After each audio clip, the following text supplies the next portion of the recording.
अमरावती जिल्ह्यातील अचलपूर नगरपरिषदेतील विषय समितीच्या सभापती पदासाठी भाजप आणि एमआयएमची युती झाल्याच्या चर्चांनी राजकीय वर्तुळात खळबळ उडाली होती।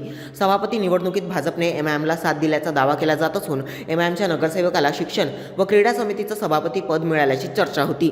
अचलपूर नगरपरिषदेत एमआयएमचे 3 नगरसेवक, अजित पवार गटाच्या राष्ट्रवादीचे 2 आणि 3 अपक्ष नगरसेवकांचा गट भाजपसोबत आल्याने राजकीय समीकरण बदलल्याचं बोललं जात होतं। या पार्श्वभूमीवर शहरात भाजप एमआयएम युतीच्या चर्चांना उधाण आलं। या प्रकरणाची महसूल मंत्री आणि भाजप नेते चंद्रशेखर बावनकुळे यांनी तातडीने गंभीर दखल घेतली असून अचलपूरमधील भाजप नगराध्यक्ष रुपाली अभय मातने यांच्याकडून स्पष्टीकरण मागवण्यात आलं।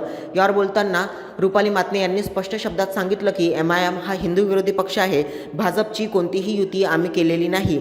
तसंच त्यांनी पुढे सांगितलं की अचलपूर नगर परिषदेत एमआयएमचा कोणताही स्वतंत्र गट अस्तित्वात नाही। या निवडणुकीत काँग्रेसचे 15 नगरसेवक असून त्यांनी 21 जानेवारी रोजी झालेल्या विषय समिती निवडणुकीत भाग घेतलेला नाही, असंही नगराध्यक्ष रुपाली मातने यांनी स्पष्ट केले। एकीकडे युतीच्या चर्चांमुळे राजकीय वातावरण तापलं असतानाच भाजपकडून मात्र युतीचे वृत्त फेटाळण्यात आलं आहे।